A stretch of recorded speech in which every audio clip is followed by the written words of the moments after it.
is exactly the same, but but here we have a family who've asked for a specific response. That pause. The moment when words fail and all that's left is the sound of a politician backpedaling. But watch closely. This isn't about what he's saying. It's about what he's avoiding. I've explained the context. That's the first context. The second context, of course, is that we are... The family asked for justice. He called it context. One word. That's all it took to turn pain into policy. This isn't just a word game. It's how they control the story. And who gets left behind. Share this before the next headline rewrites the truth. Subscribe. Roll the tape. Can I start by expressing shock and anger at the death of George Floyd? I do hope that next time he speaks to President Trump, he will convey to him the UK's abhorrence about his response to the events. Why is it OK for Starmer, and by the way, your colleagues, Shabana Mahmood, Sadiq Khan, all to express views about a death in an American city, even before the trial took place, by the way, whilst J.D. Vance, you get ticked off by you for commenting on a very similar tragedy here in the UK? Couple of things. Overwhelmingly, the response to George Floyd was horror right across the globe. I remember we were all at home during the pandemic. It was horror. But that's not the question I'm asking. No, I'm explaining the context. That's the first context. The second context, of course, is that we are in government. The J.D. Vance is in government. When you're on the backbenches or in opposition, you're free, frankly, to reflect on anything. But I think there is a distinction. No, it's OK for the opposition to be irresponsible. No case is exactly the same, but but here we have a family who've asked for a specific response. I think it was right for me to remind the Vice President and actually also to note the response in Parliament.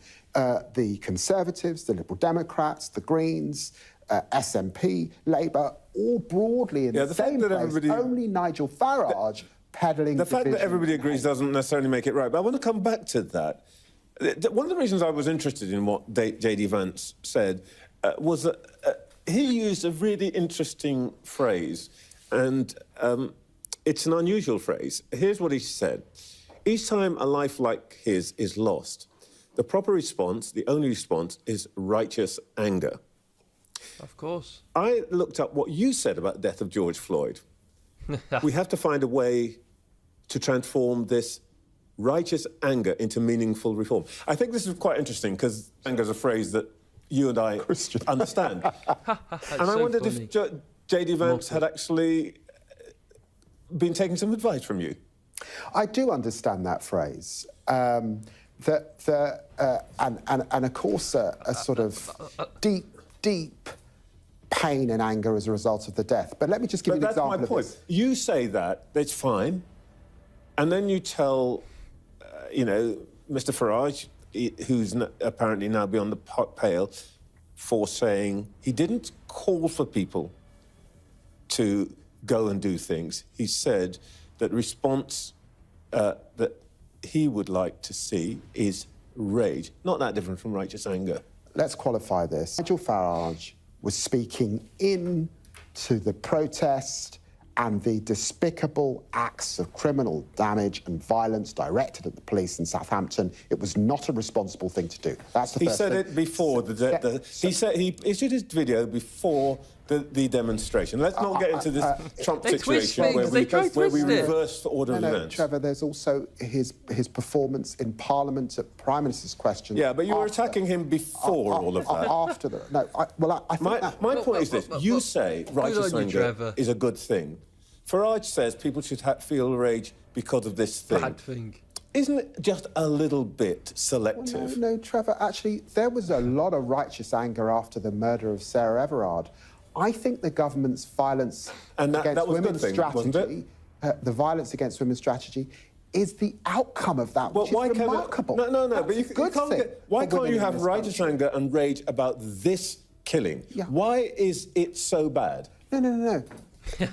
It's about the response. the response that's been asked for by the father, by the family, is common sense, is calm, is proper learning in relation to knife crime in our country. And why was Sarah Everard different? It is not then? to caricature the... Why was George Floyd different? Why were you calling for calm and rational response?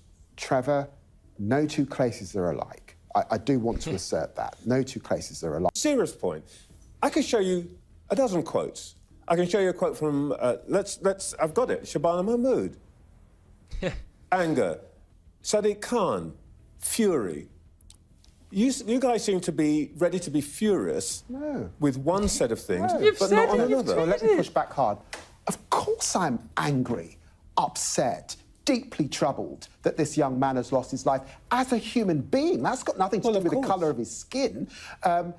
He died horrendously. Well, then don't tell other people they shouldn't feel rage. No. Don't tell other people they shouldn't feel rage if you do, which I think, by the way, is the right response. Yeah, of course.